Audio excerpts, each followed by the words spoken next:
Bien, buenos días para todos. Mi nombre es Erika Rocío Vera Lozano. Yo soy docente de la Universidad Manuela Beltrán y el día de hoy vamos a hablar del tejido conectivo.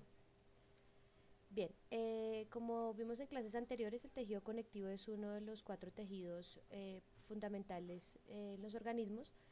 Eh, el tejido conectivo es un tejido que integra, pero se llama conectivo porque es capaz de integrar, de conectar los diferentes tejidos que ya hemos aprendido, como lo son el tejido epitelial, el tejido muscular y el tejido nervioso. Este tejido conectivo tiene un origen en el mesodermo y proviene de las células mesenquimatosas, que son células multipotenciales eh, que se originan del mesodermo. Bien, en cuanto a las funciones del tejido conectivo, pues vamos a recordar que es un tejido que genera soporte estructural. Además es un tejido que permite intercambio y tiene que ver también con las defensas y la protección del cuerpo. Bien, la clasificación del tejido conectivo, tenemos un tejido conectivo especializado, un tejido conectivo propiamente dicho y un tejido embrionario. El tejido conectivo especializado se divide en hueso, en sangre y en cartílago. El tejido conectivo propiamente dicho se divide en tejido conectivo laxo, tejido conectivo denso. El denso se divide en regular e irregular. Y también tenemos una subclasificación que es el tejido colagenoso y el tejido elástico. El tejido embrionario se divide a su vez en dos subgrupos que son el tejido mesenquimatoso y el tejido mucoso. Bien, las células que inician en la formación de las células del tejido conectivo son las células mesenquimatosas.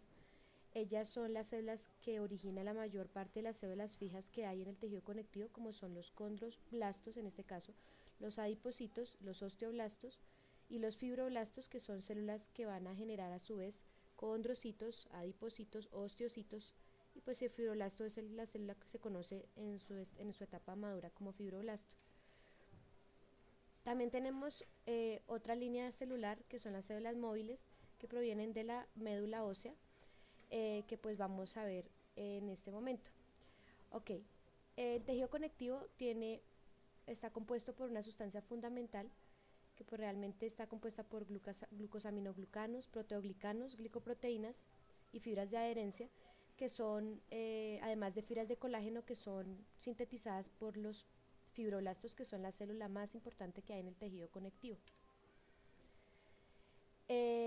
Los tipos de colágeno, pues tenemos varios. El tipo 1 es el primer eh, colágeno, lo encontramos en la dentina del esmalte de los dientes y en el hueso. El colágeno tipo 2 lo encontramos en los cartílagos hialino y el cartílago elástico. El cartílago hialino lo encontramos en las articulaciones y el elástico lo encontramos en sitios como el pabellón de la oreja, la nariz y la epiglotis. Bien, el colágeno tipo 3 lo encontramos formando las fibras reticulares que conforman tipos de tejidos como lo son el vaso, el timo, los ganglios linfáticos, la médula ósea y pues como ya recordamos son colágeno tipo 3, son fibras reticulares. El colágeno tipo 4 que estamos aquí viendo en esta parte, lo encontramos en la lámina basal, que si recordamos en clases anteriores era donde estaba la base del tejido epitelial. Entonces vamos a encontrar en la lámina basal el colágeno tipo 4, que sería en esta zona. El colágeno tipo 5 lo vamos a encontrar o se relaciona pues con la placenta y pues los tipos de colágeno que conocemos. Bien. Los fibroblastos, como ya sabemos, son la célula más abundante y principal, digámoslo así, el tejido conectivo. A diferencia de las células epiteliales que eran juntas, los fibroblastos son células que están separadas y pues están nadando, digámoslo así, en la sustancia fundamental que ellos forman. Los fibroblastos, para recordar, son células que provienen de las células mesenquimatosas. Bien, otra célula fija que encontramos en el tejido conectivo son los adipocitos. Tenemos un tejido conectivo, tenemos un tejido adiposo blanco y tenemos un tejido adiposo pardo.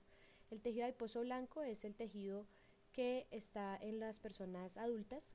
Es un tejido unilocular, quiere decir que solo tiene una vacuola de grasa El adipocito es una célula redonda donde su núcleo es periférico y adentro pues se encuentra los triglicéridos, los lípidos que almacena. El tejido adiposo pardo lo encontramos en las edades extremas de la vida, como en los recién nacidos y en las personas mayores. Es un tejido que tiene la capacidad de multiplicarse, es multilocular, quiere decir que no solo tiene una sola vacuola, sino varias vacuolas, y es un tejido que genera más calor y por eso está en estos periodos de la vida. Bien, otra célula fija que conocemos es el pericito. Los pericitos son células que se encuentran a nivel renal y tienen que ver con la filtración ayudan con la filtración, que es la función pues muy importante que tiene el riñón. Otra célula fija son las células cebadas. Las células cebadas son células que se encuentran almacenando histamina, que es un elemento que tiene que ver con la inflamación. Entonces ellas están ubicadas como célula fija en los tejidos. Otra célula fija que encontramos son los macrófagos, como ven en este dibujo, son células que fagocitan partículas extrañas, bacterias, virus y elementos nocivos que pueden enfermarnos. Bien. En cuanto a las células móviles, tenemos otro tipo de células. Ellas en su gran parte vienen de la célula hematopoyética y tenemos acá inicialmente a las células plasmáticas, que son las células que van a dar origen a los linfocitos. Los linfocitos tenemos linfocitos T y linfocitos B, entonces ellos son los que producen anticuerpos y tienen que ver con el ataque directo a ciertos agentes patógenos. Otras células móviles muy importantes son los neutrófilos, y como vemos acá son muy amigos de los macrófagos y son los que tienen, la unión de ellos son lo que permite eliminar sustancias nocivas, ¿sí? Los neutrófilos tienen dentro de sus cuerpos vacuolas con enzimas que degradan bacterias y partículas nocivas. Los eosinófilos son otro tipo de célula móvil, son diferentes a los neutrófilos, observemos en su estructura interna. Los eosinófilos tienen que ver con el ataque a parásitos sobre todo y tiene que ver con situaciones de alergia que comprometan alergia en el individuo. Los basófilos son células muy oscuras, de su nombre que es azul, y tienen que ver con la respuesta alérgica. También tienen histamina en su citoplasma. Los monocitos son unas células madres de los macrófagos. Ellas viajan, son móviles, pero cuando se convierten en macrófagos, que como vimos anteriormente son células fijas, migran por la sangre a tejidos específicos y de monocitos se convierten en macrófagos, que son las células que posteriormente pues, van a digerir elementos nocivos, partículas extrañas. Bien, acá tenemos unas gráficas de los tejidos conectivos que hemos aprendido. Tenemos el tejido conectivo laxo, el tejido conectivo denso, vamos a mirarlo acá. Entonces en este dibujo vamos a recordar el tejido epitelial, es un epitelio plano, estratificado con queratina, con su membrana basal.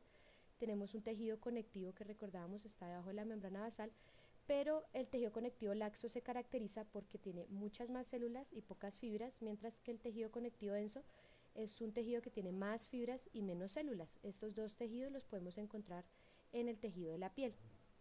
El tejido conectivo denso regular, como lo ven, tiene muchas fibras, pero son demasiado organizadas, son muy organizadas porque permite rigidez en algunos órganos como lo son, pues, donde se necesita más fuerza, más tensión, como lo son las articulaciones.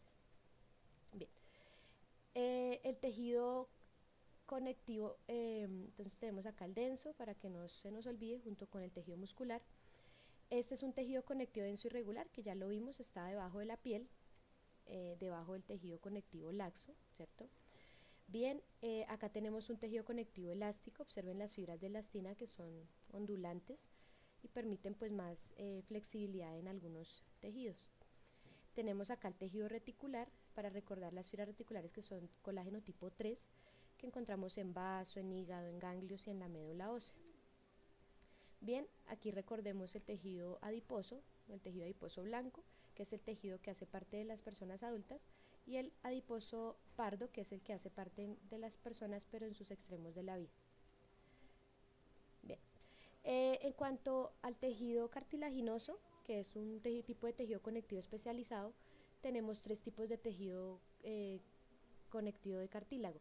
El primero es el cartílago hialino, lo encontramos en las superficies articulares, está compuesto por condrocitos y con su sustancia fundamental. También tenemos el cartílago elástico, es un cartílago que está ubicado en los pabellones auriculares y tiene elastina y permite flexibilidad. Y tenemos el fibrocartílago, que es un cartílago que tiene los mismos condrocitos, pero tiene más fibras de colágeno, es el cartílago más fuerte que hay, lo encontramos en los discos intervertebrales. ¿Listo? Bien, esto ha sido todo por hoy. Muchas gracias por su atención y que pasen un resto de día muy bueno. Hasta luego.